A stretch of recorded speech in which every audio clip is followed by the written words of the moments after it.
Salam alaikum wa rahmatullah. On poursuit avec nos vidéos sur les mathématiques des Olympiades.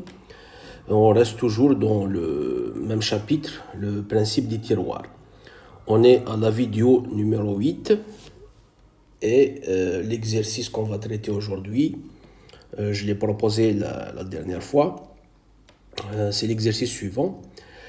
Alors, le but de cet exercice est de démontrer l'important théorème suivant qui est conjecturé par Fermat et démontré par Euler. Alors, le théorème est fondamental en théorie des nombres. C'est le suivant. Pour qu'un nombre premier impair puisse s'écrire comme une somme de deux carrés parfaits, il suffit qu'il soit de la forme 4k plus 1, k dans n, c'est-à-dire congru à 1 modulo 4. Donc ici, c'est une condition nécessaire et suffisante. Donc les nombres premiers qui sont somme de deux carrés, qu'on peut représenter sous forme d'une somme de deux carrés. Il y a le nombre 2, nombre premier 2, 1 carré plus 1 carré. Et puis les autres, c'est des nombres premiers de la forme 4k plus 1. Voilà. Alors, donc c'est un théorème conjecturé par Fermat et démontré par Euler. Mais ici, donc, en résolvant cet exercice, donc la preuve qui découle de la solution de cet exercice, c'est pas celle de l'Euler. Donc, elle a été modifiée, elle a été améliorée. Alors, donc, la première question, en se servant du théorème d'Ibn al-Haytham, montrer que pour tout nombre premier impair P, on a la congruence suivante. P-1 sur 2 factoriel le tout au carré, multiplié par moins 1 puissance P-1 sur 2, plus 1 est congru à 0 modulo P. Alors, le théorème d'Ibn al-Haytham, c'est ce que la majorité des auteurs appellent le théorème de Wilson, mais en réalité, c'est un théorème dû à Ibn al-Haytham, c'est lui qui a énoncé le premier, le résultat. Le théorème d'Ibn al-Haytham, donc, il nous dit que pour tout nombre premier P, on a P-1 factoriel plus 1 est multiple de P. Donc le théorème d'Ibn Haytham nous dit que pour tout nombre premier P, on a P-1 factoriel plus 1 est multiple de P, c'est-à-dire P-1 factoriel est congru à moins 1 modulo P. Ce théorème n'a pas été démontré par Ibn Haytham ni par Wilson d'ailleurs. La première démonstration a été proposée par Lagrange en utilisant les polynômes. C'était vers 1700 quelque chose. Et puis la démonstration moderne, la plus simple, la plus naturelle, a été donnée par Gauss en 1801 dans son livre Recherche arithmétique, Disquisition arithmetica. Il a donné une démonstration vraiment très simple et naturelle. Donc ça, c'est pour la première question. Deuxième question, on déduire que si P est un nombre premier de la forme 4k plus 1, alors il existe A dans n tel que A carré plus 1 soit un multiple de P. Bon, c'est une déduction directe. Troisième question, soit P un nombre premier de la forme 4k plus 1, K dans n, et soit A dans n tel que A carré plus 1 soit un multiple de P. L'existence de A a été déjà donc établie dans la question précédente. On note par R la partie entière du nombre racine de P, la racine carrée du nombre premier P, et par E l'ensemble 0, 1, 2 jusqu'à R. Alors, petit a, montrer qu'il existe deux couples distincts, x1, y1 et x2, y2 de E carré, pour lesquels les deux entiers naturels x1 plus ay1 et x2 plus ay2 est le même reste de la division euclidienne sur P, c'est-à-dire qu'ils sont congru modulo P, tout simplement. Et c'est dans cette question petit a qu'on va appliquer le principe du tiroir. Ensuite, petit b, on déduire l'existence d'un couple x0, y0 dans E carré avec x0, y0 différents de 0, 0 pour lequel l'un des deux entiers x0 plus ay0 et x0 moins ay0 est multiple de P. Question petit c, montrer qu'un tel couple x0, y0 vérifie forcément x0 au carré plus y0 au carré égale P. C'est-à-dire qu'on est arrivé à représenter notre nombre premier P sous forme d'une somme de 2 carrés parfaits. Et la réciproque, maintenant, si P n'est pas de la forme 4K plus 1, alors on montre que P n'est pas une somme de 2 carrés parfaits. Donc c'est la question d'après. Question 4. Montrer que si un nombre premier est de la forme 4K plus 3, alors P ne peut pas s'écrire comme une somme de 2 carrés parfaits. Et on conclut au théorème de Fermat-Euler, selon lequel un nombre premier est représentable sous forme de 2 carrés parfaits si seulement si soit P égale 2, soit P est de la forme 4K plus 1. Voilà. Alors sans tarder, on va donner la solution. Alors on commence donc par la première question. Alors, première question. Donc, en se servant du théorème d'Ibn Haytham, montrer que pour tout nombre premier impair P, on a la congruence suivante. Alors, d'après le théorème d'Ibn Haytham,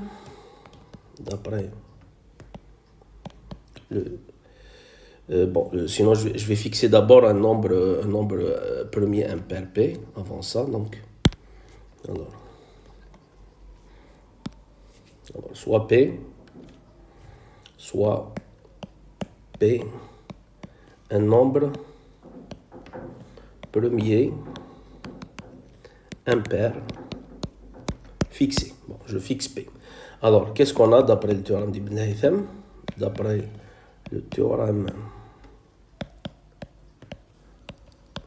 d'Ibn al-Haytham, alors Ibn Haytham est l'un des plus grands savants de tous les temps. C'est un savant arabe. Il est à la fois mathématicien, physicien, philosophe. Il a vécu vers l'an 1000. Je pense qu'il est mort vers 1040. Il est plutôt connu pour ses travaux d'optique. Mais il a des travaux, beaucoup de travaux en mathématiques, notamment, donc, en particulier ce théorème d'arithmétique. Alors, d'après le théorème d'Ibn Haytham, on a... Alors, d'après le théorème d'Ibn Haytham, on a... Donc, j'écris la congruence. P-1 factoriel plus 1 congru à 0 modulo P. Voilà. Ça, donc, c'est le théorème d'Ibn Haytham. Je vais appeler ça 1. Maintenant, le nombre P-1 factoriel, mais P-1 factoriel, comment on peut l'écrire? Alors, regardez bien comment je vais écrire P-1 factoriel. Alors, P-1 factoriel, c'est 1 fois 2 fois, à un certain moment, je vais arriver à P-1 sur 2. P-1 sur 2 est un entier parce que P est impair. Ensuite, on continue. Le prochain, ça va être P plus 1 sur 2, etc. Et le dernier, ça va être P-1. Bon, la première partie, je vais la garder. Et la deuxième partie, je vais la transformer modulo P. Ok. Mais, alors maintenant, regardez ce que je vais faire. P plus 1 sur 2, c'est congru à moins P-1 sur 2 modulo P. Ou bien, peut-être, il est préférable de commencer par le dernier. On voit mieux les choses. Alors, le dernier, c'est-à-dire, donc vous avez P-1 factoriel. On avait dit que c'est P-1 sur 2 factoriel. Donc, c'est la partie, la première partie, elle est là. C'est P-1 sur 2 factoriel. Maintenant, la deuxième partie, c'est P-1. Je vais commencer par le dernier, P-1, P-2, jusqu'à P plus 1 sur 2. Alors, P-1, ça c'est congru à moins 1 modulo P. P-2, c'est congru à moins 2 modulo P, etc. Et le dernier, ça va être congru à moins P-1 sur 2 modulo P. Donc, tout ça, toute cette partie de droite, ça va être congru donc à moins 1 fois moins 2 fois, etc. Jusqu'à moins P-1 sur 2 modulo P. Et ça, c'est Alors, moins 1, combien de fois? Le signe moins, il apparaît donc P moins 1 sur 2 fois. Donc, c'est moins 1 puissance P moins 1 sur 2. Et 1 fois 2 fois jusqu'à P moins 1 sur 2, c'est P moins 1 sur 2 factoriel, modulo P. Donc là, maintenant, c'est juste cette partie. Donc, d'où, donc P moins 1 factoriel. Donc, en ajoutant la partie de gauche, on va trouver que c'est congru à moins 1 puissance P moins 1 sur 2 fois P moins 1 sur 2 factoriel au carré. Voilà, ça c'est par exemple, je vais l'appeler 2. Ça, je vais l'appeler 2. Alors, 2. Alors, en substituant 2 dans 1, alors on va revenir en arrière, 1 c'est cette congruence.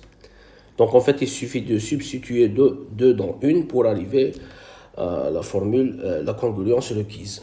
Donc, en substituant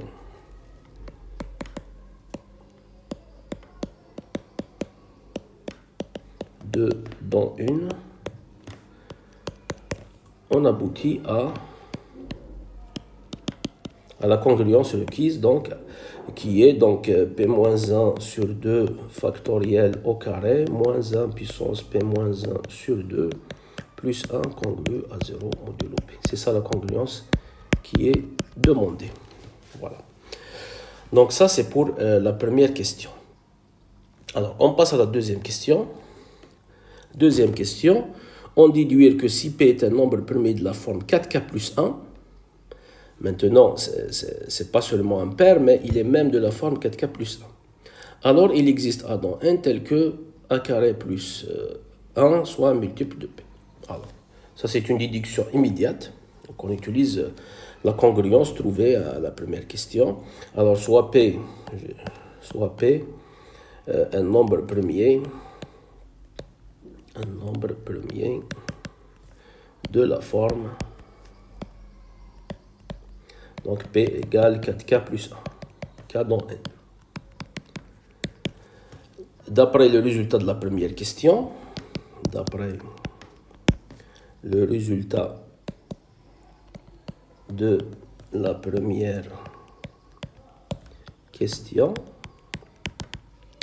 congruence trouvée précédemment, on a, alors qu'est-ce qu'on a trouvé? On a trouvé P-1 sur 2 factoriel au carré, moins 1 puissance P-1 sur 2, plus 1 congru à 0 modulo P. Alors je remplace P par 4K plus 1, c'est-à-dire, donc P-1 sur 2, ça va être donc 2K. Donc on va avoir 2K factoriel au carré. Alors moins 1 puissance 2K, parce que P-1 sur 2 c'est 2K, donc moins 1 puissance 2K c'est 1. Et donc ça va devenir 1 plus 1, c'est congru à 0 modulo P. Et il suffit de prendre alors A égale 2K factoriel. Il suffit de prendre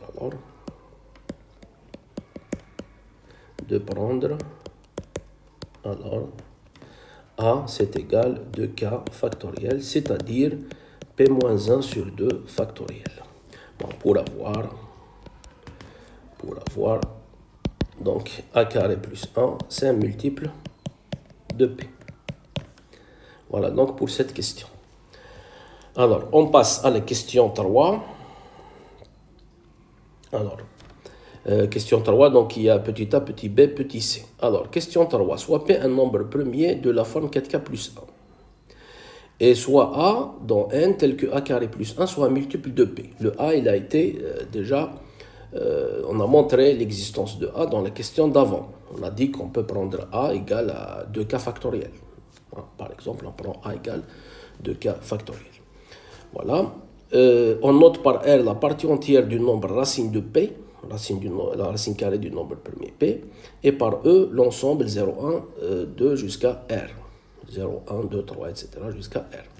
Première question. Donc, question petit a, montre qu'il existe deux couples distincts, x1, y1 et x2, y2 de E2. Bon, distinct, c'est très important. De E2, de E carré, pour lesquels les deux entiers naturels x1 plus ay1 et x2 plus ay2 est le même reste de la division euclidienne sur P, ce qui revient simplement à dire que x1 plus ay1 égale x2 plus congru plutôt, modulo P. Bon, ça revient à dire ça. Bon, c'est là qu'on va appliquer donc le principe du tiroir. Alors, regardez ce qu'on va faire. Alors, considérons l'application. Alors, je vais considérer l'application. Je vais l'appeler par exemple phi qui va de E carré dans Z sur PZ. Bon, c'est-à-dire les classes modulo P. Alors, à chaque couple XY, on va lui associer X plus A, Y. C'est naturel. Et donc, le problème revient à montrer qu'il existe deux éléments distincts de E carré qui ont la même image par phi.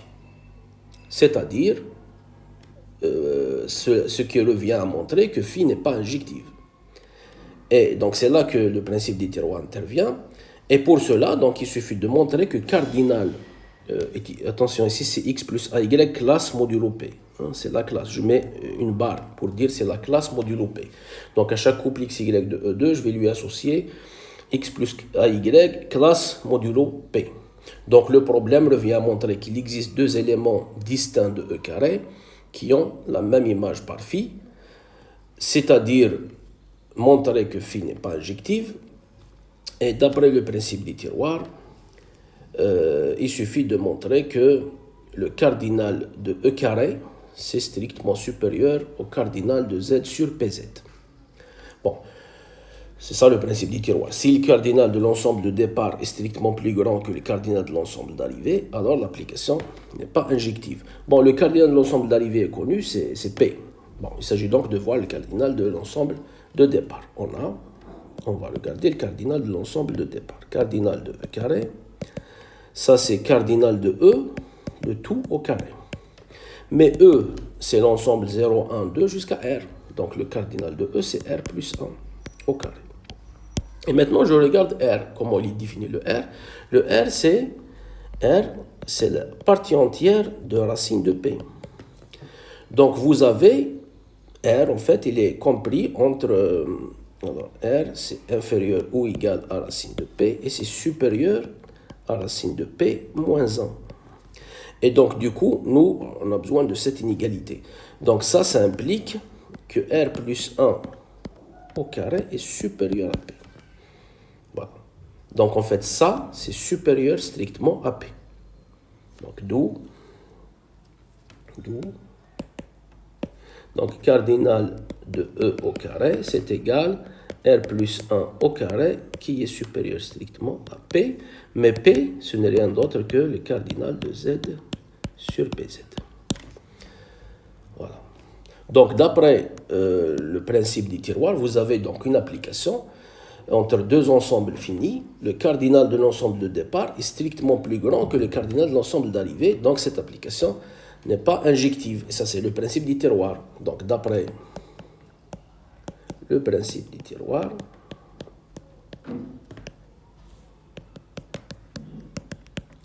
l'application phi n'est pas injective. D'où l'existence de deux éléments distincts qui ont la même image par phi. Deux éléments distincts de E carré, d'où il existe.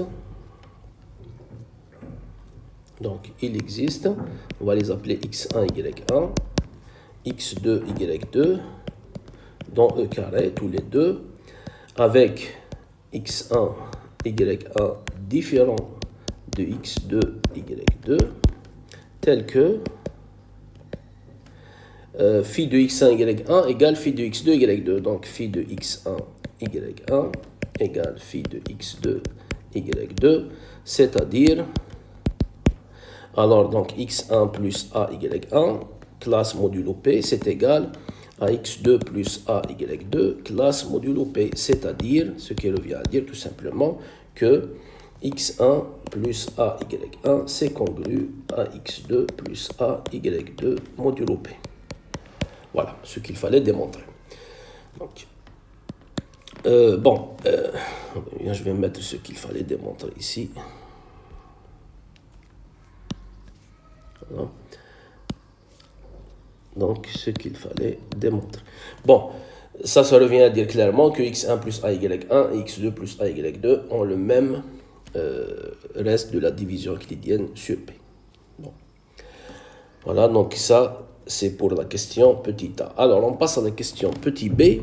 On déduire l'existence d'un couple x0 égale 0 de e carré avec x0 égale 0 différent de 0, 0, pour lequel l'un des deux entiers x0 plus a égale 0 et x0 moins a égale 0 est un multiple de P. L'un au moins des deux entiers, x0 plus a égale 0 et x0 moins a égale 0 est un multiple de P. Alors ici, c'est clair qu'on va prendre x0 égale 0 égale à la différence des deux couples trouvés précédemment. x1 égale 1 et x2 égale 2. Donc d'après le résultat de la question 3 petit a, il existe, bon, on va réécrire le résultat, donc il existe x1 égale 1, x2 égale 2 dans e carré, avec, qui sont distincts, donc x1 égale 1 différent de x2 égale 2, tel que, on a trouvé que x1 plus a égale 1 congrue à x2 plus a égale 2 modulo P. Alors, posons. Alors, j'ai dit tout à l'heure qu'on va prendre la différence, mais c'est un peu plus compliqué que ça parce que il faut qu'on soit dans E2, dans E carré. Donc, on va prendre en fait la différence, mais il faut mettre les valeurs absolues. Donc, posons x0, c'est valeur absolue de x1 moins x2, et y0, c'est, on va définir x0 égale 0 de cette façon. Valeur absolue de y1 moins y2. Voilà, bon, c'est des nombres entiers, c'est des entiers naturels. Bon, maintenant, on va voir, on va montrer qu'ils sont dans E. Alors, comme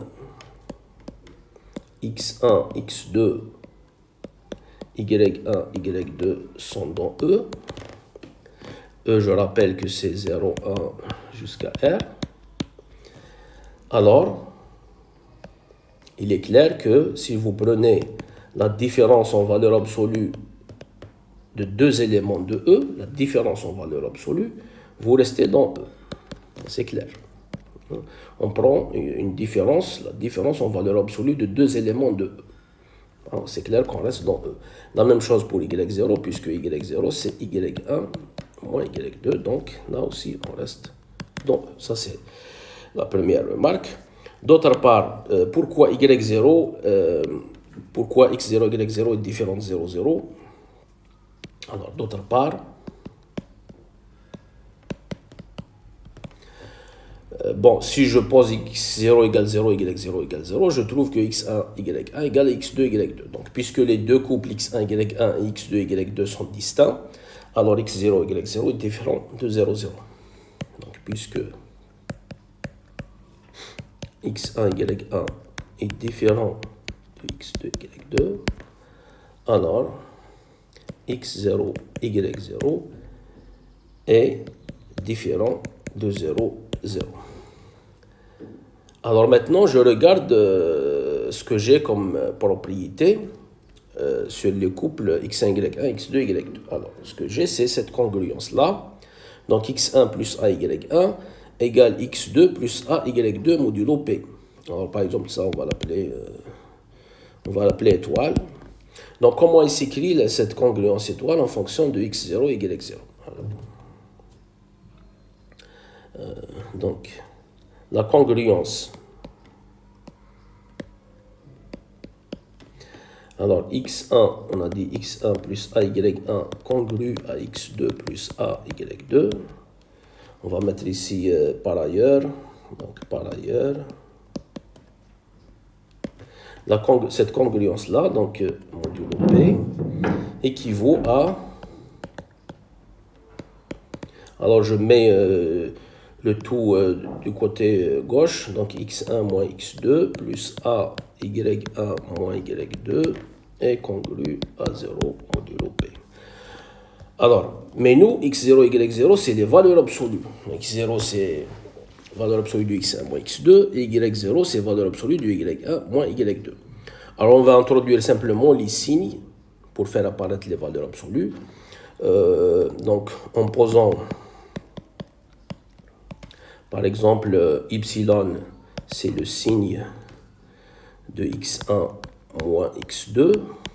Je rappelle que le signe d'un nombre réel, c'est égal à 1 si le nombre réel est strictement positif, c'est égal à moins 1 s'il est strictement négatif, et c'est égal à 0 s'il est nul. Donc j'introduis ce epsilon, c'est le signe de x1 moins x2, et mu, par exemple, c'est le signe de y1 moins y2. Donc x1 moins x2, un nombre réel, c'est égal à son signe fois sa valeur absolue. Donc c'est égal à epsilon fois x1 moins x2 en valeur absolue, c'est-à-dire epsilon fois x0. Et la même chose pour y1 moins y2, c'est égal à son signe, c'est-à-dire mu, par sa valeur absolue, c'est-à-dire mu y0. Voilà. Et on remplace ici donc x1 moins x2 par epsilon x0 et y1 moins y2 par donc x1 moins x2, ça c'est epsilon x0 et ça c'est mu y0. D'où donc la congruence précédente se transforme en, donc alors on revient en arrière, donc epsilon x0 plus a mu y0 est congru à 0 modulo p. Voilà ce qu'on a. Epsilon et mu sont des signes, donc c'est plus ou moins 1. Attendez juste une seconde.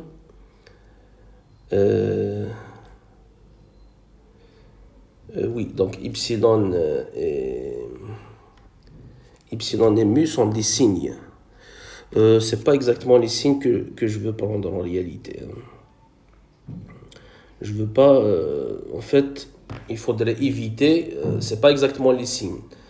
Bon, c'est pas les signes parce que les signes ça peut être nul. Je veux pas que ce soit nul. Je veux que ce soit 1, soit 1, soit moins 1. Donc je définis en fait signe de alpha. Je change la définition. C'est 1 si alpha est positif ou nul. Et c'est moins 1 si alpha est strictement négatif. Je ne veux pas avoir les cas epsilon et mu égale à 0. Donc je définis ça, je change la définition usuelle de la fonction signe. Donc signe de alpha pour moi c'est 1 si alpha est positif ou nul. Et c'est moins 1 si c'est strictement négatif. Et ces formules restent vraies de toute façon. Un nombre réel c'est sa valeur absolue fois son signe, dans tous les cas. Donc, dans ce cas-là, donc, epsilon et mu vont être dans l'ensemble 1 et moins 1. En multipliant par epsilon, par exemple, qu'est-ce qu'on va avoir? On va avoir epsilon carré, mais epsilon carré, c'est 1. Donc, on va avoir x0 plus a epsilon mu y0 congru à 0 modulo p. Mais les epsilon mu, puisque epsilon et mu sont dans l'ensemble 1 moins 1, donc leur produit, c'est aussi dans l'ensemble 1 moins 1, et ça signifie, ce qui signifie que soit, si epsilon mu c'est égal à 1, donc on obtient x0 plus a égale 0 congru à 0 modulo p. S'il est égal à moins 1, on va obtenir x0 moins a égale 0 congru à 0 modulo p. Donc l'un des deux nombres, donc l'un au moins des deux nombres x0 plus a égale 0 et x0 moins a égale 0 est un multiple de p. Et c'est ce qu'il fallait démontrer. Question petit c, donc on passe à la question petit c. Montrer qu'un tel couple x0 égale 0 vérifie forcément x0 au carré plus y0 au carré égale p, c'est-à-dire qu'on est arrivé à exprimer notre nombre premier p sous la forme d'une somme de deux carrés parfaits. Alors ici, donc d'après 3 petits b,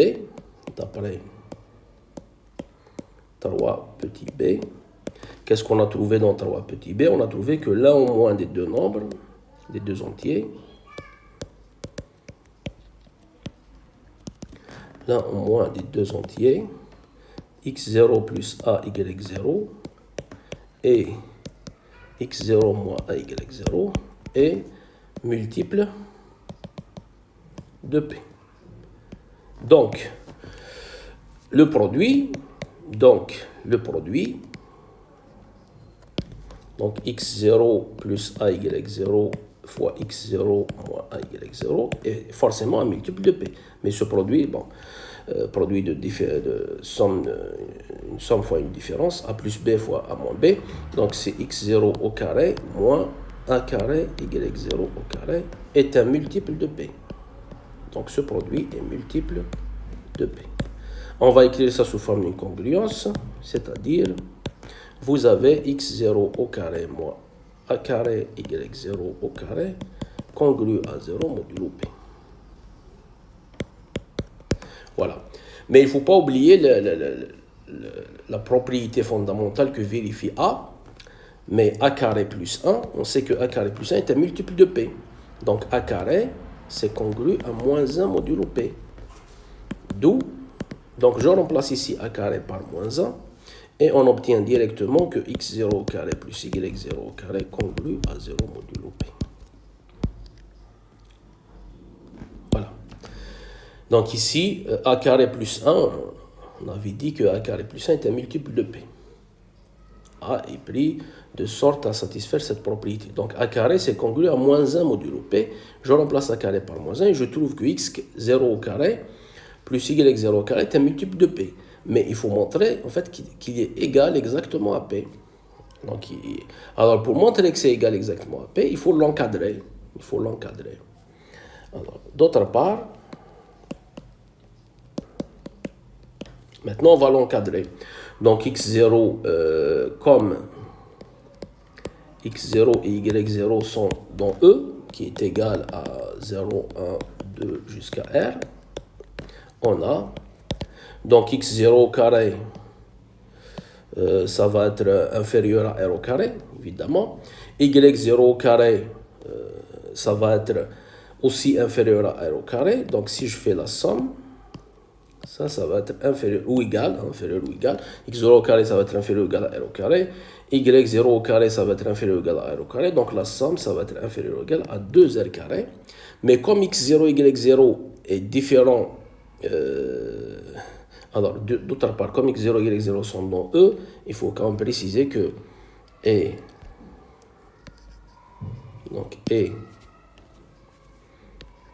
x0 et y0 différents de 0, 0, on a cet encadrement. Alors, comme x0 et y0 ne sont pas nuls simultanément, donc la somme des carrés est strictement positive. Voilà. Maintenant, il faut voir le R carré. Le R, c'est la partie entière de racine de P. Mais le racine carré d'un nombre premier, c'est jamais un entier. Donc, en fait, ici, vous avez R est inférieur strictement à racine de P.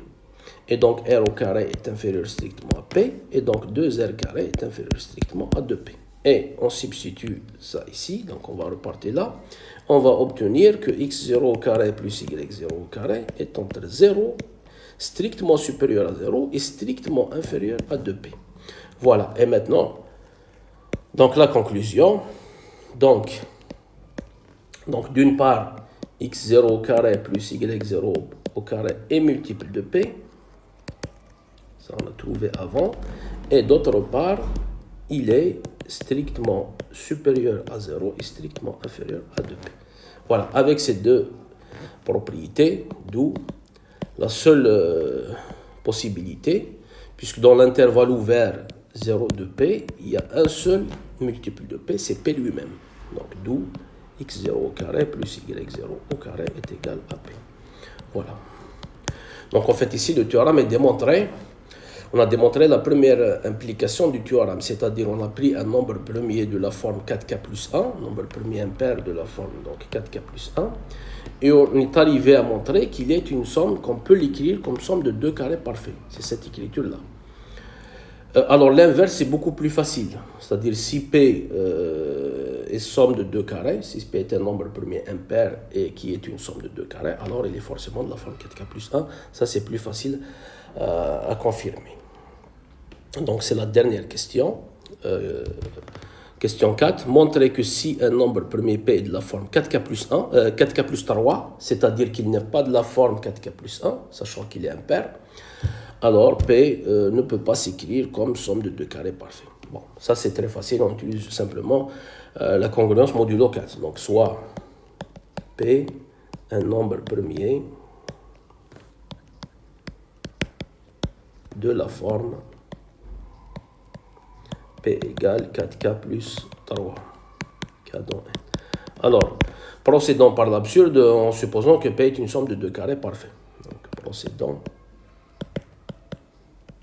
par l'absurde en supposant donc qu'il existe deux entiers xy dans z tel que P, donc x carré plus y carré. Donc, qu'est-ce qu'on obtient? Donc, d'où, en utilisant les congruences modulo 4, donc P, c'est congru à x carré plus y carré modulo 4. Mais un carré modulo 4, c'est soit un carré, c'est soit 0, soit 1 modulo 4. Donc, c'est 0 ou 1 modulo 4. Y carré, c'est la même chose, donc soit 0, soit 1 modulo 4. Donc, quand on somme ces deux congruences, qu'est-ce qu'on obtient? On obtient que x carré plus y carré, quelles sont les possibilités pour une somme de deux carrés? Alors, vous avez tous les choix, 0 plus 0, 1 plus 0, 0 plus 1 et 1 plus 1. Et donc, vous allez obtenir soit 0, soit 1, soit 2. Et donc, on reporte ça ici, donc d'où on obtient que P est congru soit 0, soit 1, soit 2 modulo 4, ce qui contredit le fait que P est congru à 3 modulo 4, ce qui contredit la congruence.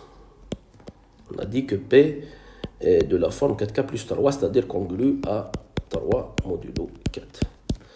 Donc, cette contradiction montre d'où P n'est pas représentable, sous forme d'une somme de deux carrés parfaits. Et la conclusion, donc c'est le théorème de Fermat-Euler, donc conclusion. Donc, c'est le théorème de Fermat-Euler, donc théorème de Fermat-Euler. Les nombres premiers qui sont représentables sous forme d'une somme de deux carrés parfaits, il y a donc 2 qui est pair, 2 c'est 1 carré plus 1 carré, et puis tous les nombres premiers de la forme 4K plus 1. Donc, les nombres premiers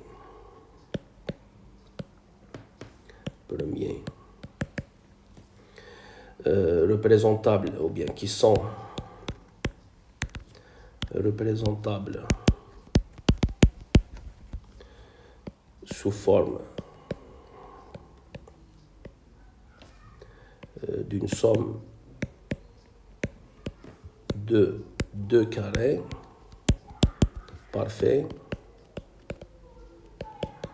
sont donc 2 et les nombres premiers de la forme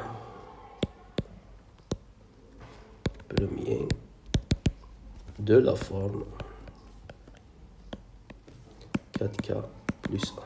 Voilà. K dans N. Voilà. Donc, ainsi s'achève cette solution. Je vous donne rendez-vous dans une semaine à 2 semaines. Cette fois-ci, on va changer de chapitre. On va changer carrément. On va aller dans une autre direction. On va aborder le thème des inégalités. Inégalités, donc, vous avez plein d'inégalités, de types d'inégalités à connaître. Bon, inégalité de Cauchy-Schwarz, inégalité de comparaison des moyennes arithmétiques et géométriques, inégalité de réordonnement, inégalité de Chebyshev, etc. Donc, je pense qu'on va faire une séance de cours la prochaine fois, d'abord avant d'aborder quelques exercices. Voilà, donc je m'arrête là. Portez-vous bien et à la prochaine.